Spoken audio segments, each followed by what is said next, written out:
Welcome to Way Forward. Come on in and we'll take a look at DuckTales.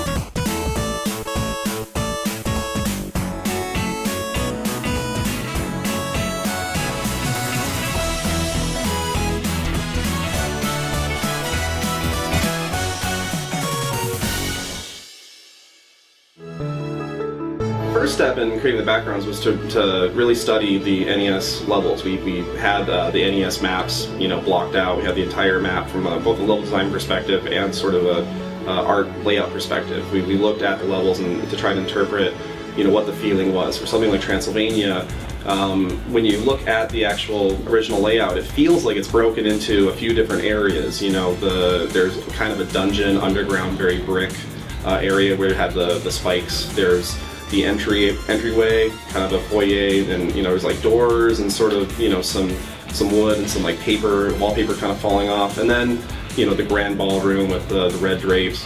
And so we really sort of broke down those sections and tried to break levels into 2 to 3 individual parts or pieces and unique tile sets.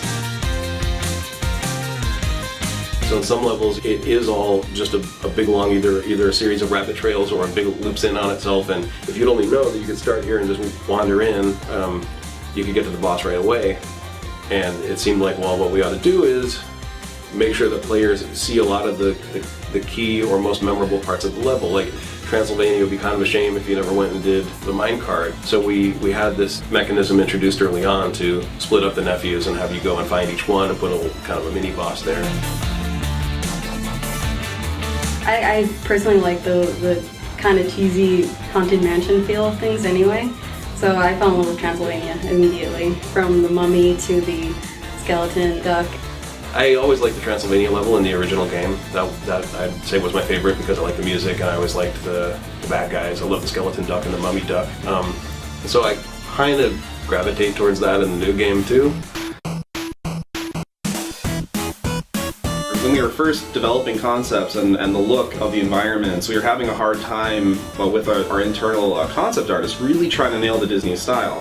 We have incredibly talented people, but there's this certain look, and so we did an internet search and we were looking up DuckTales backgrounds and different concept art, and I came across a blog with sketches from the original show, like thumbnails and actual layout drawings from the original show. It all came from one place, came to this one guy, Mike Peraza, and I thought, well, let's just contact him, see maybe he has a stockpile of layout art that we can rifle through and take some photos and scans, and he just wanted to work with us. And so we actually contracted him to work on the game. And the funny thing about Mike Peraza is he worked on the original DuckTales show, and now he's a Disney Imagineer.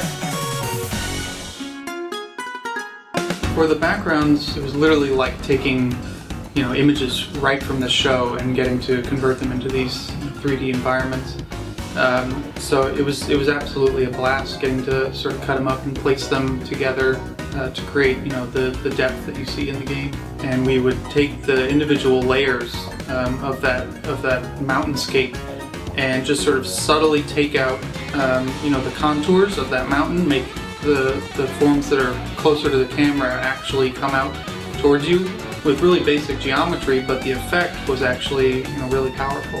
We have an employee who worked at Disney Television as a background painter for 10 years.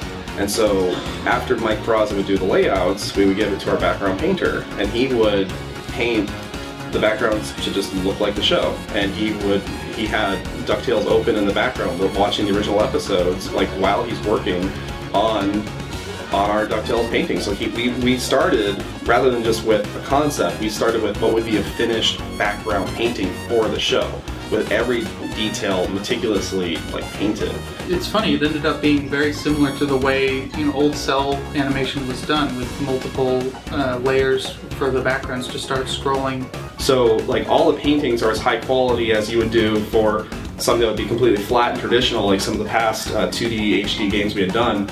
But starting with these giant paintings, we had very large textures. So we're really pushing the limits of some of these consoles and how much texture memory they have with all the textures and all the frames of animation and the particle effects and and result is amazing with this game running at 1080p and 60 frames a second. It's just spectacular.